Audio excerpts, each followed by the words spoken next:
next comedian was a big hit and the right one. He's one of the most bold and daring, I think, of the male gay comedians out there in the country today. He just returned from England yesterday, where he's a huge hit in England.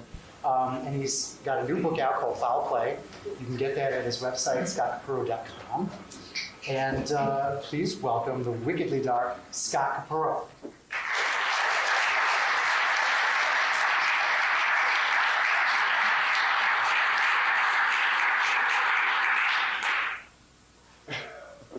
Steve just whispered to me, "There's no mic," when he walked off. So I don't know, microphone or mic stand? They're working on it. You can hear me though, huh? Yeah. Oh, this is either the beginning or the end of my career. Oh, look, here it comes. No expense spared. Steve Murray, everybody, come on. All right. Look what I have. You're welcome to come to this too, in shorts. So nice to be back in California. But this isn't on, is it? Is it on now? Oh, great. Thank you. Thanks for plugging that in. Does that come out of my time, or do I get 10 minutes still? Oh, look. Oh, Keith Haring. God. Can we just let go? It's, she's been dead for a long, long time. Let's just bury it with Lady Di and all those icons. Just put them away. It's nice to be here. I just got back from England, actually, and my mother's always so nervous when I go to... I just came back today, so I'm a little spacey. And my mother's always so nervous. My mom's always so anxious when I go to the UK. She's like, "Honey, you're going to get bombed by a terrorist. The IRA's going to get you." I'm like, "Mom, I think I'm a bit safer in England than I am in the US. How can you say that?" "Because, Mom, in England, you can't get a hold of a handgun." "Exactly. How can you defend yourself?" My mother turned 60 last month. She had a bit of a hard time with it. She's a little on the vain side. My mom lives in Marin, where all the guilty rich white people live. And she has her hair tinted now. She can afford that because she married well her third time. She can now afford to hire someone to fist her turkey every Thanksgiving. And she can, that'd be me. And she can afford to have her hair tinted. She no longer bleaches. Bleaching is for the cheap bitches. Tinting is a much, much more expensive process. Takes more time, but she's worth it. And when my mother told me that, I thought, tinting. Isn't tinting what serial killers do to the windows on their vans to hide the scary stuff going on inside? I thought, well, if I was my mother's head, I'd want to be tinted too. There's a lot of scary shit going on in there. Past, present, future, suicide attempts, B-movie plots, and lots of regrets. There's hardly any room for reality, but who needs it? She never leaves Marin. My mother's she's on a first name basis with all those daytime chat show hosts, right? Jerry and Ricky and whatever. And she does this, like all of them. You know people that do this, put these around words? Doesn't that drive you crazy? Don't you want to break their little fucking fingers? I swear to God. My mother thinks if I put these around a word, it makes the word okay. If the word's a little saucy or spicy or skating on the thin ice of American racism, poof, makes it just fine. So it's okay for my mother to say, "My sister's dating a darkie. I'm a dick smoker. The whole family are drunks." Whenever I see her... Happy holidays. Whenever I see her warming up her fingers, I think, here it comes. Another inappropriate question. "Honey, when you're with your partner, who plays the man and who plays the woman?"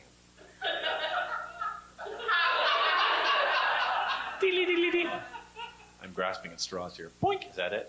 Dink. I have to be patient. She's my mother, after all. I'm like, "Mom, I don't play the man or the woman. I play the dog." And then I get on all fours and bark, and she pees on me. So in my mother, don't worry, we're good friends. When she turned 60, it was really hard for her because, like I said, I'm a bit vain with the tinted hair and all and the fingers. And she's like, she called me on the phone, and, "Honey, I'm turning 60. Mom, what do you want for your birthday?" "Well, I'd like a new purse." "Mom, purses are so hard to buy." "Okay, you know what I want then? I just want you to be nice to me and stop treating me like I'm stupid." I'm like, "Mom, that's a pretty tall order." And don't be an idiot. I don't treat you like you're stupid. One good thing about my profession, I'm a stand-up comic, despite rumors. One thing I like about it is I get to travel a lot. Although I was, before I went to England, I was in Utah, that's how you got to say it, actually. Utah! Because You don't say it like you're sneezing or throwing up. They know you're not from around there, and they don't like those tops. And we were leaving Salt Lake City, thank God, as quickly as possible. But we had to stop in Coke, Utah, and fill up our tank at Phil's Chit and Chat Gas, which is the cultural hub of Coke, of course. And while we're filling up, I thought I'd chat with Phil, the owner of Phil's Chit and Chat, get a little local color, find out why the town's called Coke, find out a few things about Phil I could use later when making fun of him in my act. So I said, so Phil, why is this town called Coke? And he goes, I don't know why it's called Coke. Been called Coke for as long as I can remember. Where you from, boy? Me? I'm from San Francisco. It's about 20 years that way, so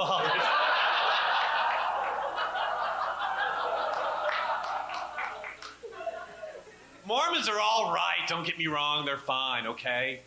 Fuck off. I think some of them had to leave because they were having fun, so we can talk about them. What I like about Mormons is they're completely self-sufficient. They make their own jams and jar their own jellies and bake their own breads. They make their own homes. They have their own TV shows. Completely self-sufficient, like dogs that eat their own throw-up. The only thing that bothers me about Mormons is I don't believe in bisexuality. Look, I say pick a fucking team and play on it. I don't like bisexuals. I've never met a happy bisexual. Okay, that's a lie. Most women I know are one lap dance away from licking pussy. But I've never met, you know, they drink wine, they giggle, they pinch nipples, they fall into bed. We've all seen it. We've all been there. It's called high school. But I've never met a happy bisexual male. You know they are. Oh, they're always the same. I prefer the sex with men, but I can only emotionally connect with women. Boo-hoo, boo-hoo. It's so hard to be Al Gore. I say, you know what?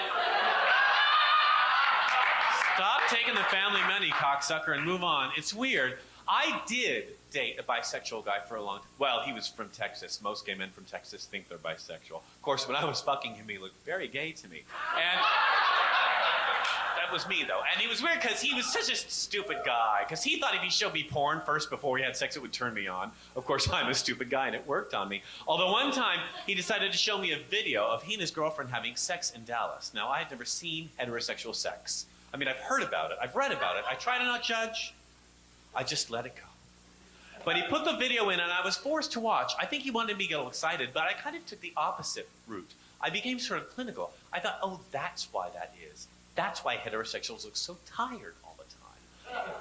Up till that point, I thought it was the children, the jobs, 9 to 5, the things they won't let go of. You know how they are? The Beatles, World War II, Diana Spencer.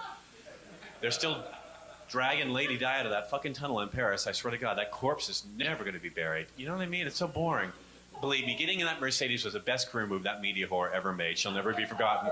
And don't think the faggots are any better or worse. They're wrapping her in a rainbow flag and putting her on a statuette right now.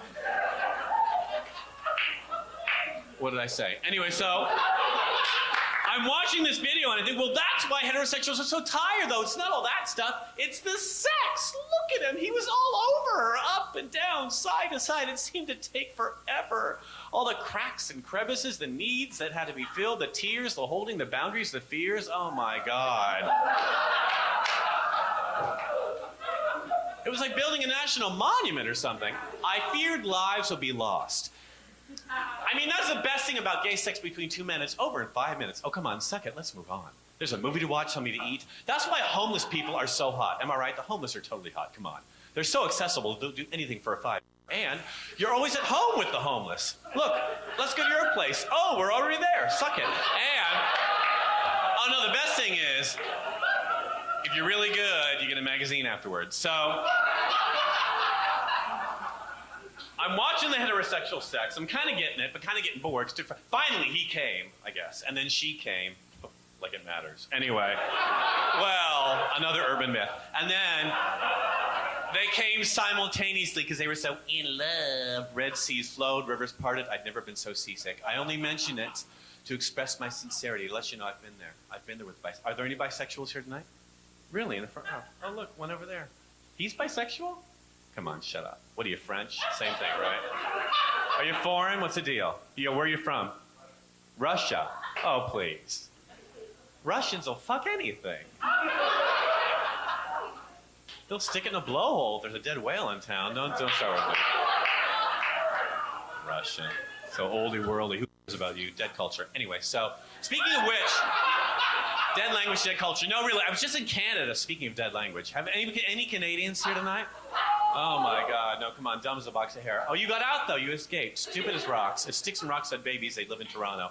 I was in, which part of Canada are you from? Toronto, oh my God.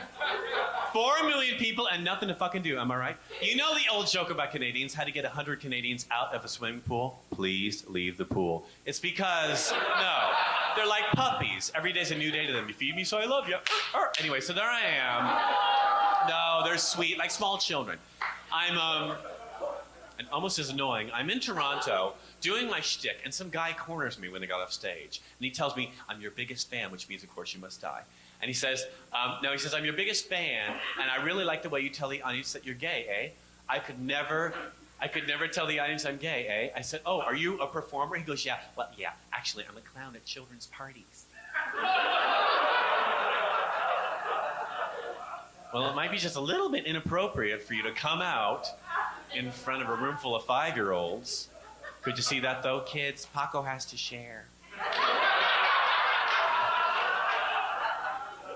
I know it's Billy Jr.'s birthday, but it's Paco's turn right now. We'll do the cake in a minute. Because these kiddies think I'm just a clown with a big red wig and a plastic nose, but I'm so much more than that. I'm a person. And there's a little me in here that's just juggling to come out. Because I have needs and hopes and dreams and fears and cracks and crevices and tears and boundaries too. I'm a gay clown. I'm a gay clown. Any questions? Paco, do you play the man or the woman? Thanks very much, everybody. Thank you. Enjoy the rest of your evening.